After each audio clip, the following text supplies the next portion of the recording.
हरे कृष्णा। कार्तिक मास के कृष्ण पक्ष में आने वाली रमा एकादशी की आप सबको बहुत सारी शुभकामनाएं। चलिए इस पवित्र एकादशी के उपलक्ष्य में हम उससे जुड़ी हुई पौराणिक कथा का श्रवण करते हैं।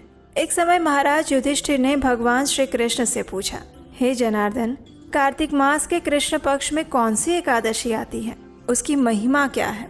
इस विषय में मैं जानना चाहता हूँ। ये सुनकर भगवान श्री कृष्ण कहते हैं, राजन, इस एकादशी का नाम रमा एकादशी है। ये एकादशी महान से महान पापों का भी नाश करके आध्यात्मिक जगत में वास प्रदान करती है।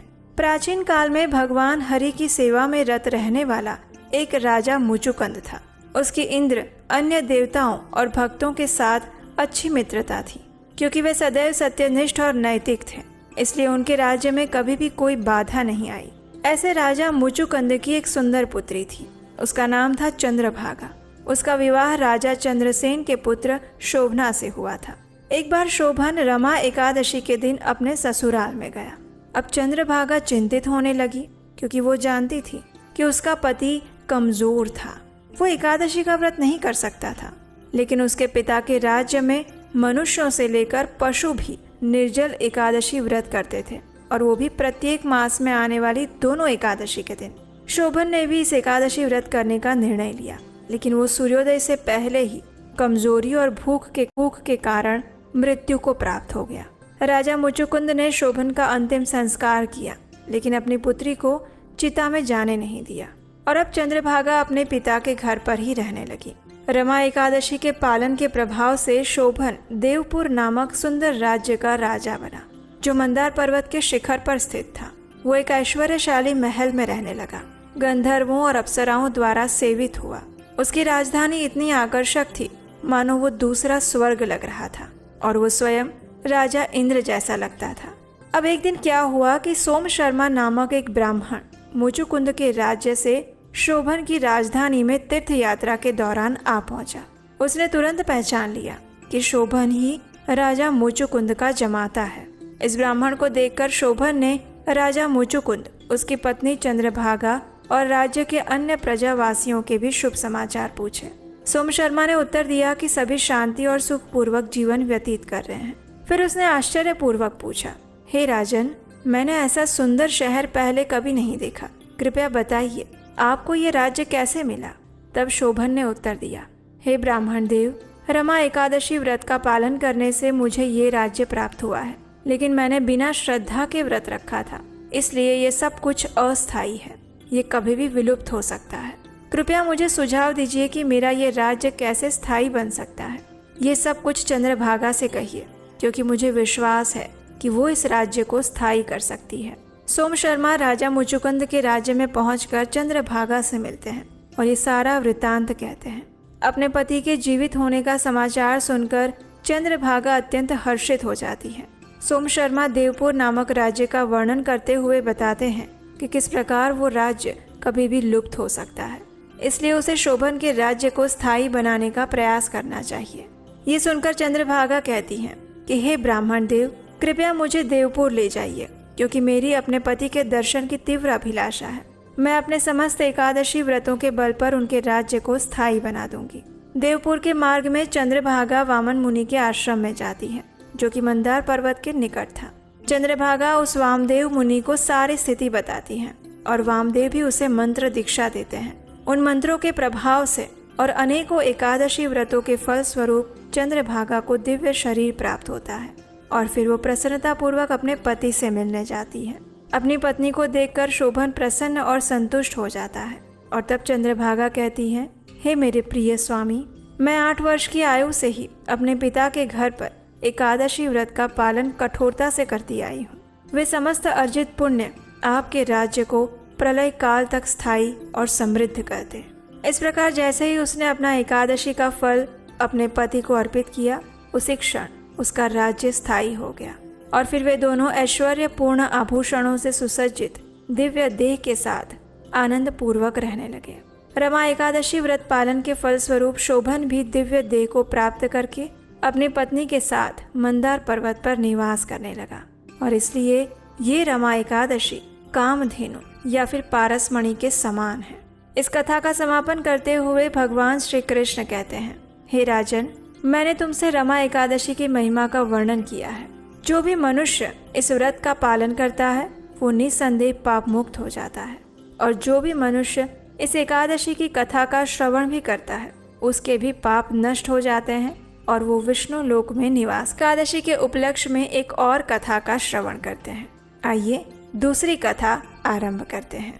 एक समय देवराज इंद्र का अभिमान चूर करने के लिए स्वयं भगवान श्री कृष्ण, जो कि स्वयं लीलाधर श्री हरि हैं, उन्होंने एक लीला की रचना की। एक दिन उन्होंने देखा कि सभी व्रजवासी उत्तम पकवान बना रहे थे और इंद्रदेव की पूजा की तैयारी कर रहे थे। तो श्री कृष्ण ने बड़े ही भोलेपन से नंद महाराज से प्रश्न किया, बाबा, ये आप सभी लोग किसकी पूजा करने की तैयारी कर रहे हैं? तो उनकी बात सुनकर नंद महाराज ने कहा कि हे पुत्र, हम देवराज इंद्र की पूजा के लिए अन्नकूट की तैयारी कर रहे हैं और इंद्र यज्ञ का भी आयोजन हो रहा है। नंद महाराज के इस प्रकार कहने पर श्री कृष्ण ने कहा कि हम इंद्र की पूजा क्यों करते हैं? तो नंद महाराज ने कहा, क्योंकि वो हमें वर्षा प्रदान करते हैं, जिससे सभी अन्न की उत्पत्ति होती है और उन्हीं से हमारी गायों को चारा मिलता है। तो इसके उत्तर में भी भगवान श्री कृष्ण ने कहा, वास्तव में इंद्रदेव तो मात्र भगवान विष्णु का कार्य कर रहे हैं, ये तो उनका कर्तव्य है। और वास्तव में तो हमें गोवर्धन पर्वत की पूजा करनी चाहिए, क्योंकि हमारी गायें वहीं पर चरती हैं। तो इस दृष्टि से तो गोवर्धन पर्वत ही पूजनीय है। गोवर्धन तो हमें सामने दिखता भी है, लेकिन इंद्रदेव तो कभी दर्शन भी नहीं देते और फिर पूजा ना करने पर क्रोधित भी हो जाते हैं। तो ऐसे अहंकारी की पूजा क्यों ही करे? अब श्री कृष्ण के ऐसे तर्क वितर्क सुनकर नंद महाराज और बाकी सभी व्रजवासी इस बात पर सहमत हो गए कि उन्हें इंद्र यज्ञ के स्थान पर गोवर्धन पूजा का उत्सव करना चाहिए। जब देवराज इंद्र को इस बात का पता चला तो उन्हें ये अपना अपमान लगा और उसके परिणाम स्वरूप क्रोध में आकर उन्होंने वृंदावन के ऊपर मूसलाधार वर्षा करना आरंभ कर दिया। गोवर्धन का उत्सव अमावस्या के दिन हुआ और फिर शुक्ल पक्ष का 9वां दिन बीत जाने के बाद 10वें दिन देवराज इंद्र ने भगवान श्री कृष्ण की उपासना की और इस प्रकार सभी व्रजवासी इंद्र के कोप से मुक्त हो गए। तत्पश्चात नंद महाराज ने पूर्णिमा के 11वें दिन संपूर्ण उपवास करके एकादशी व्रत का पालन किया और इस व्रत का पारण करने के लिए उन्होंने अगले दिन यानी कि द्वादशी पर प्रातः काल में ही यमुना में स्नान करने के लिए वे चले गए। लेकिन उन्होंने समय से पहले स्नान कर लिया था, इसलिए वरुण देव के एक पार्षद ने उन्हें पकड़ लिया। अतः बहुत देर तक जब नंद महाराज पानी से बाहर नहीं आए तो वहाँ उपस्थित सभी गोपगण चिंता करने लगे। उन्होंने सहायता के लिए कृष्ण को बुलाया और नंद महाराज ने पूर्ण श्रद्धा और भक्ति भाव पूर्वक एकादशी का पालन किया था, इसलिए वरुण देव के पार्षद भी उन्हें कोई हानि नहीं पहुंचा सके। अंत में श्री कृष्ण स्वयं उस जल में कूद पड़े और उन्होंने नंद महाराज को वरुण देव के पार्षदों से छुड़ा कर ले आए। तो इस प्रकार श्री कृष्ण ने द्वादशी के दिन नंद महाराज की रक्षा की थी। इस प्रकार हमारे शास्त्रों में ऐसे कई उदाहरण मिलते हैं जहाँ पर एकादशी व्रत की महिमा दर्शाती हुई कथाएं हैं, जिसके श्रवण करने से भी एकादशी पुण्य फल की प्राप्ति हो जाती है। भगवान श्री चैतन्य महाप्रभु स्वयं कहते हैं कि एकादशी का पालन करना भक्तिमय सेवा का एक अंग है। अगर कोई व्यक्ति एकादशी का पालन का अनादर करता है तो उसके आध्यात्मिक जीवन का भी नाश हो जाता है। एकादशी वाले दिन एक पवित्र वैष्णव को कृष्ण के पवित्र नामामृत के पान द्वारा ही संतुष्ट हो जाना चाहिए।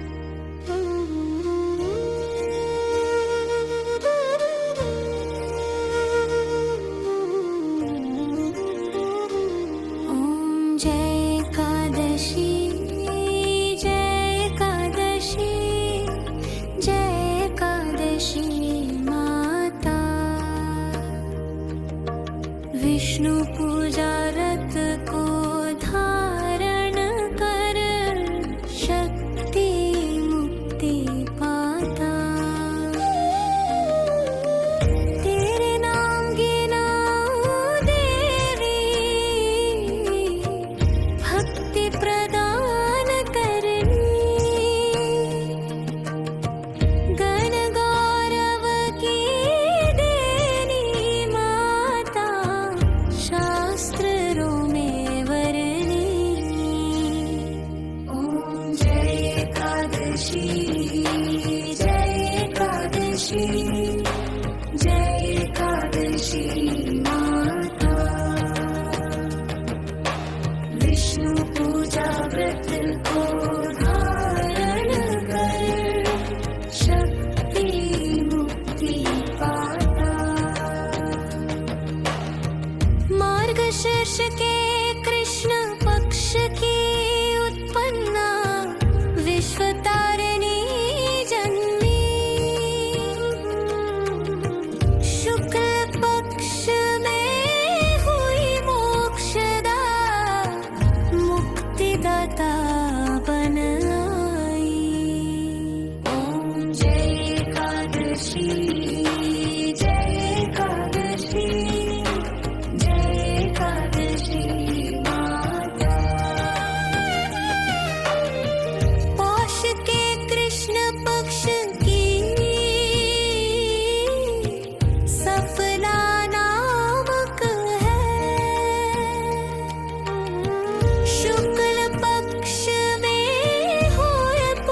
एकादशी जय एकादशी माता।